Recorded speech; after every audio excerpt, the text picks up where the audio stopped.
So finally I just finish watching Dhurandhar 2 and it's been so long जब किसी movie से related मेरा theatre experience सही में इतना ज़्यादा अच्छा था क्योंकि मैं यहाँ पे बॉलीवुड मूवीज़ की बात कर रहा हूँ बाय द वे।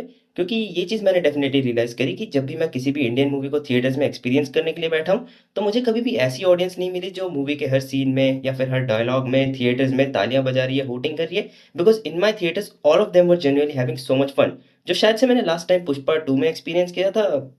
खैर बात भी मैं कौन सी मूवी की कर रहा हूँ। बट इन सभी चीज़ों को साइड रखे अगर मैं बात करूँ मूवी की, तो मुझे लग रहा था कि धुरंधर के सेकंड पार्ट को भी धुरंधर के फर्स्ट पार्ट जैसा दिखाया जाएगा, but I was completely wrong. क्योंकि मूवी ने मुझे इतना ज़्यादा शॉक किया, जहाँ पे मूवी अपने हेवी प्लॉट ट्विस्ट को बार-बार तुम्हारे मुँह पे फेंक के मारती है, जहाँ पे कुछ सीन्स को तो मैं अभी तक भूला भी नहीं हूँ। And I have to like give a huge hats off to Aditya Dutt for his writing, क्योंकि उन्होंने इतनी क्रिएटिवली चीज़ों को लिखा है कि कब किस सीन के अंदर या फिर किस कैरेक्टर को यूटिलाइज़ करना है, कब यूज़ करना है और किस सीन के अंदर क्या चीज़ ऐड करनी है। मतलब मूवी के इंपॉर्टेंट पार्ट्स को अगर तुम लोग देखोगे, जैसे कि जसकीरत की back story, dialogue writing and specially shocking factors, तो इन सभी चीज़ों में ना काफ़ी ज़्यादा नज़र और सब्र से काम किया गया है। सबके बारे में बात करूँगा मैं, क्योंकि मैं जिस चीज़ को देखने के लिए सबसे ज़्यादा एक्साइटेड था, यानी कि जसकीरत सिंह रंगी की बैक स्टोरी को देखने के लिए, वो चीज़ काफ़ी ज़्यादा इमोशंस को कैरी करती है और काफ़ी ज़्यादा डार्क भी जाती है। जो चीज़ ट्रेलर देख के लग भी रहा था कि एक बहुत ही इम्पैक्टफुल फ्लैशबैक हमें देखने को मिलने वाला है, और वही चीज़ होती भी है। और ट्रेलर के अंदर ये वाला शॉट मूवी के अंदर सही में बहुत ही ज़्यादा हार्ड हिटिंग था। And in this whole sequence Ranveer Singh just shines because his expression said everything. और जो फाइट सीक्वेंस हमें देखने को मिलती है इस चैप्टर के अंदर, उस चीज़ को हमारे सामने काफ़ी बढ़िया तरीके से प्रेज़ेंट किया गया है।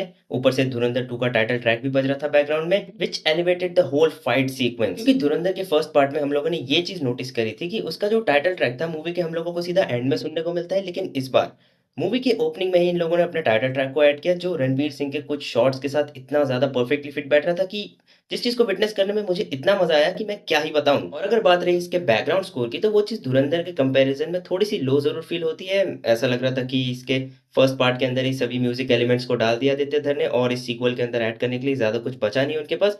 बट स्टिल कुछ-कुछ एस्पेक्ट्स पर वो ओल्ड म्यूज़िक को ऐड किया गया है, काफ़ी बढ़िया जगह पे फिट बैठती है वो चीज़। क्योंकि मूवी के अंदर चौधरी असलम का एक बहुत ही इम्पोर्टेंट सीन है, और उस सीन के अंदर जो बैकग्राउंड म्यूज़िक का यूज़ किया गया है, उसको तो मैं भूलूँगा भी नहीं। Even though I am not a big fan of remixing old classical music because I think golden things shouldn't be touched. But still दोनों पार्ट्स के अंदर वो ओल्ड म्यूज़िक काफ़ी ज़्यादा बढ़िया लगती है, उनकी खुद की एक वाइब है। और बहुत सारे लोगों की कंप्लेंट भी थी मूवी के रन टाइम से रिलेटेड कि अरे 4 घंटे की मूवी निकाल दी, 4 घंटे बैठे-बैठे गांड की सिल्ली बन जाएगी।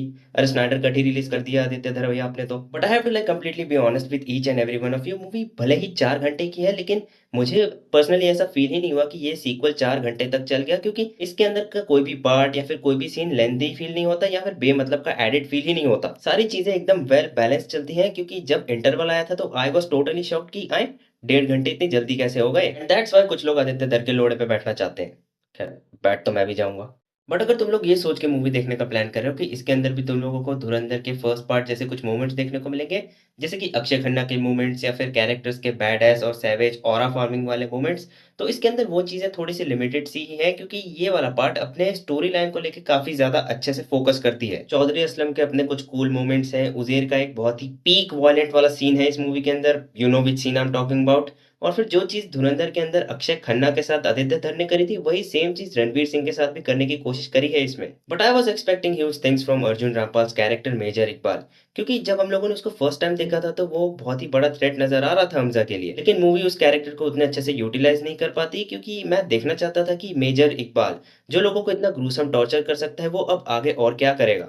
क्योंकि रहमान डकैत और मेजर इकबाल की जब फर्स्ट कॉन्वर्सेशन देखी थी मैंने, तब आई वाज़ सो नर्वस, क्योंकि 2 इतने डेंजरस कैरेक्टर्स एक-दूसरे को थ्रेट कर रहे थे, and Arjun Rampal hits us with this laugh, which had me hyped up for this character. But still Arjun Rampal ने बहुत ही तगड़ा काम करके दिया है एंड तक। I don't know, I just feel bad for Saif Ali Khan, रोज़ सुबह उठ के उन्हें ये चेहरा देखना पड़ता है। बट परफॉर्मेंस के बारे में अगर मैं बात कर ही रहा हूँ, तो Ranveer Singh has to be one of the best in this whole film, क्योंकि उनकी बॉडी लैंग्वेज से लेकर उनकी आँखें सबने एक्टिंग कर दी। चाहे वो हमज़ा हो, चाहे वो जसकीरत हो, ही शाइन्स इन दिस मूवी। जो चीज़ धुरंधर में काफ़ी ज़्यादा मिसिंग भी लग रही थी, व्हिच मेक्स सेंस, क्योंकि हमज़ा का जो पूरा कैरेक्टर है, उसे चीज़ों को साइलेंटली ऑब्ज़र्व ही करना था। बट अभी वो पूरे लियारी का ही नहीं, पूरे कराची पे रूल कर रहा है, तो उसकी वजह से स्क्रीन टाइम भी बहुत ज़्यादा बड़ा है उनके कैरेक्टर का। And then comes Rakesh Bedi. I am telling you, he is going to be one of your personal favourites by the end of the movie, क्योंकि उनको पता है कि उनका पूरा कैरेक्टर काफ़ी ज़्यादा सैटारिकल है, और उन्होंने सभी जोक्स को काफ़ी अच्छे से डिलीवर भी किया है। तो ये था धुरंधर 2 का एक रिव्यू। बहुत टाइम के बाद बॉलीवुड ने इम्प्रेस किया है। I had so much fun experiencing this whole thing. और मूवी के अंदर ना थोड़ा टेक्निकल फॉल्ट्स भी है, जैसे कि